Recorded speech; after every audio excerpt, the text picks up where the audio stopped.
Assalamualaikum warahmatullahi wabarakatuh. Selamat datang pada program e-learning untuk mata pelajaran kaligrafi. Agar pembelajaran kita berkah, ada baiknya kita berdoa terlebih dahulu. Semoga pembelajaran ini bermanfaat buat kawan-kawan sekalian. Berdoa dimulai.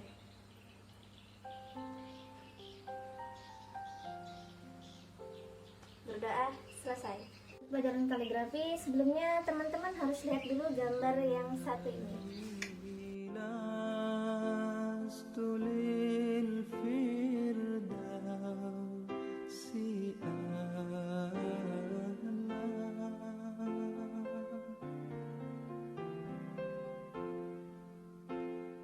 Yang pertama, itu bisa teman-teman lihat, itu adalah bukan gambar lukisan, tapi kaligrafi untuk yang disebut dengan golongan kontemporer. Sedangkan untuk gambar kedua, bentuknya warnanya hitam putih tanpa warna, ia adalah naskah. Ada dua biasanya, ada naskah pilihan dan naskah wajib. Lalu yang ketiga itu adalah yang namanya dekorasi, dan yang keempat itu namanya mushaf. Jadi kalau misalkan lebih gampangnya, kalau teman-teman buka Al-Quran, pada surah Al-Fatihah itu biasanya ada surah Al-Fatihah, dan di samping-samping itu ada berupa bingkai atau biasa kami sebut mal. Itu yang namanya mushaf. Jadi kalau golongan mushaf, pembuatannya sama persis seperti yang ada di dalam Al-Quran. 4 gambar tadi merupakan bagian dari golongan kaligrafi. Jadi kaligrafi itu tidak hanya mencakup sebuah tulisan, tapi juga sebuah hiasan. Sedangkan di Indonesia yang kita kenal adalah 4 golongan tadi. Dan untuk jenis tulisannya di Indonesia sendiri terdiri dari 8 tulisan. Untuk proses pembuatan kaligrafi pada golongan dekorasi dan mushaf, seperti gambar yang tadi, proses pembuatannya diawali dengan pembuatan hiasan. Jadi ada 2 komponen. Yang pertama, yang komponen utama itu adalah kaidah tulisan, lalu yang pendukung yang kedua itu adalah zukhrufah atau hiasan. Dan kali ini kita akan mempelajari tentang zukhrufah. Jadi materi kita pada pertemuan kali ini adalah pembuatan zukhrufah sederhana tipe 2. Tipe 1 itu adalah 2 bagian sisi yang sama, tapi untuk pertemuan kali ini kita langsung ke tipe 2, yaitu 4 sisi yang sama. Sebelumnya alat-alat dan bahan yang harus disediakan adalah pensil tentunya, penggaris, penghapus jika teman-teman perlu untuk menghapus, lalu ada namanya kertas. Kertas ini sebagai media, jadi boleh menggunakan triplek atau karton, dinding misalkan boleh. Jadi kertas ini cuma adalah contoh kecil dari pembuatan zukhrufah. Jadi saya mau ngasih tahu tips atau metodenya dulu. Lalu yang berikutnya ini adalah kertas kalkir atau kertas transparan. Nah, boleh pakai kertas minyak yang transparan itu, tapi itu kertasnya lebih cepat rusak. Nah, kalau ini adalah tipe kalkir. Kalau misalkan di tempat Anda sulit untuk mendapatkan kalkir, teman-teman bisa buat kalkir dengan cara kertas HVS, dilumerin sama minyak goreng tapi sedikit aja, dikuas lalu dikeringkan. Nanti hasilnya nggak akan beda jauh sama ini, dan juga daya tahannya kuat. Dan bagi dulu kertas ini jadi 4 bagian. Kalau saya membaginya cukup seperti ini dengan melipatnya 2 seperti ini, lalu ambil bagian ujung di sini ya, dijepit sedikit, dan bagian atasnya juga dilakukan hal yang sama, dijepit sedikit. Nah, seperti ini. Lalu balik seperti ini juga, capit di sini, capit di sini. Fungsinya menghindari batas, kalau ini adalah batas tengah, jadi nanti ini ditarik lurus dan ini juga ditarik lurus seperti ini.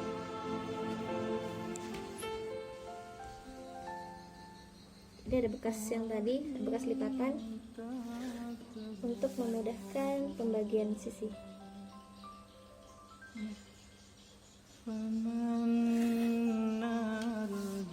Kertas ini fungsinya untuk mengukur. Jadi kita bisa beri tanda dulu di sini. Kertas ini fungsinya untuk mencetak sebenarnya. Karena tadi saya bilang ada 4 sisi yang sama. Jadi ini adalah sisi yang Nah, kita kesampingkan dulu bagian ini. Nah, kita akan fokus ke sini. Yang harus teman-teman ikuti adalah ikuti stepnya. Jadi ini ada, sudah saya kasih sisir ya, bagian ujung sebelah sini. Pertama, beri tanda seperti ini, gores seperti ini. Di ujung bagian sini buat seperti ini. Nah, lalu begini.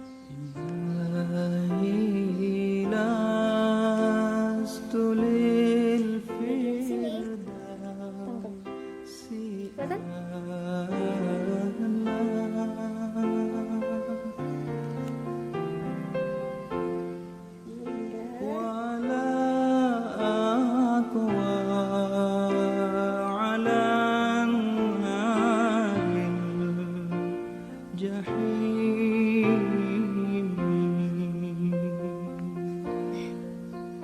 Untuk konsep pembuatan zuhrufah tidak harus sama persis karena ini adalah seni, jadi tidak harus sama persis. Setiap orang punya seninya masing-masing, punya kelebihannya masing-masing.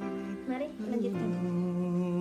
Bagian sini, perhatikan, ambil bagian sini, runcing, tarik, buat seperti ini. Nah, jadi ngejar bagian ini. Lalu kita lihat bagian sini. Nah, seperti ini keluar. Dan tutup, kejar sama yang ini. Nah, sudah sampai sini. Lalu berikutnya seperti ini. Bagian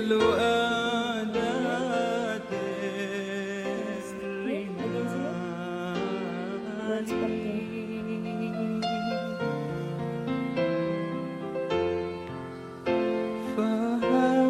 Bagian sini tadi kita perkecil segini aja.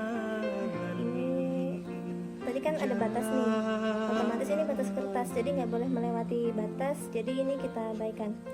Anggap ini adalah gambar zuhrufah pertama. Langkah selanjutnya adalah mengaplikasikannya ke sebelah sini. Nah, jadi ini ada yang pakai pensil, tinggal ditaruh sebaliknya ke bagian sini. Nah, ini sudah ada garis pembatas, jadi tinggal ditempelkan. Yang harus teman-teman lakukan adalah meniru gambarnya. Jadi lakukan seperti ini, ditekan dengan pensil yang sama. Oke, saya lakukan dengan cepat karena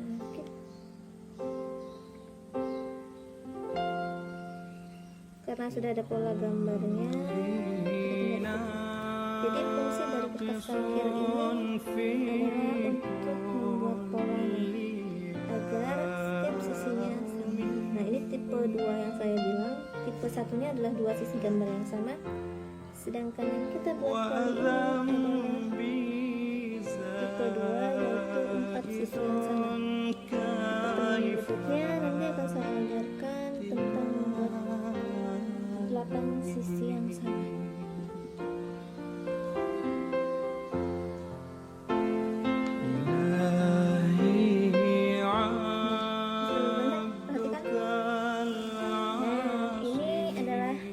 Zuhrufah yang sudah kena pola. Berikutnya lakukan seperti ini, balik. Bisa dilihat. Nah, ini adalah bentuk setengah keutuhan dari zuhrufah tadi. Jadi kalau gambarnya seperti ini, tinggal teman-teman penuhin dari 4 sisi ini dipenuhi. Jadi kalau ini berbalik sebelah sini, bagian sini tinggal dibalik seperti ini. Nah, lalu berikutnya seperti ini.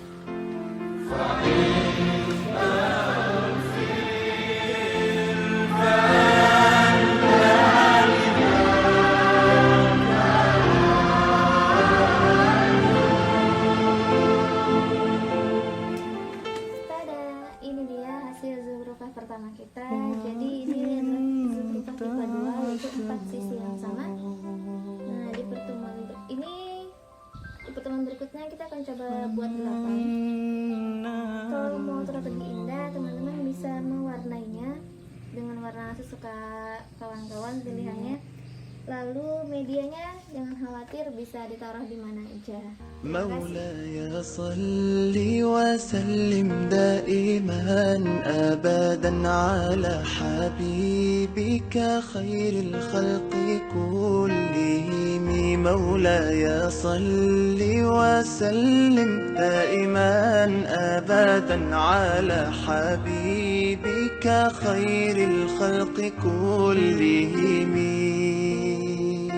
يا نبي سلام عليك، يا رسول سلام عليك، يا حبيب سلام عليك، صلوات الله عليك.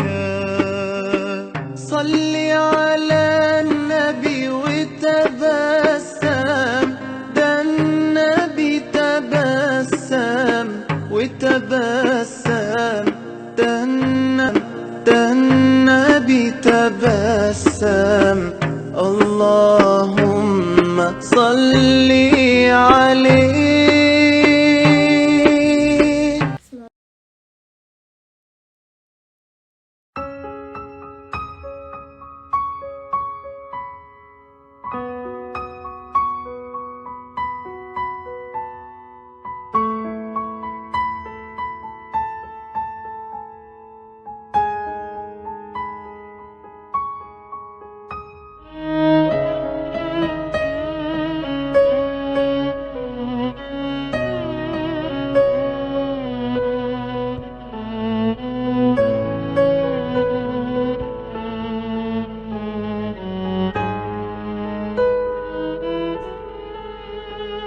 أدفيت على الحسن العبقى، فالورد تضوى واعتنقا. حسن يا رب لنا الخلقا، طهره فلا يحوي نزقا. أدفيت على الحسن العبقى، فالورد تضوى واعتنقا. حسن يا رب لنا الخلقا، طهره فلا يحوي نزقا. واجعله يقلد في صبري للهادي في حسن الخلقا. حسن يا رب لنا الخلقا، فالعبد بأخلاق سبقا. واجعله يقلد في صبري للهادي في حسن الخلقا. حسن يا رب لنا الخلقا، فالعبد بأخلاق سبقا. أدفيت على الحسن العبقى، فالورد تضوى واعتنقا. Semoga pelajaran kita pada kali ini bermanfaat buat kawan-kawan sekalian. Semoga Allah beri keberkahan juga buat kita semua. Saya tutup pembelajaran hari ini dengan mengucapkan hamdalah. Assalamualaikum warahmatullahi wabarakatuh.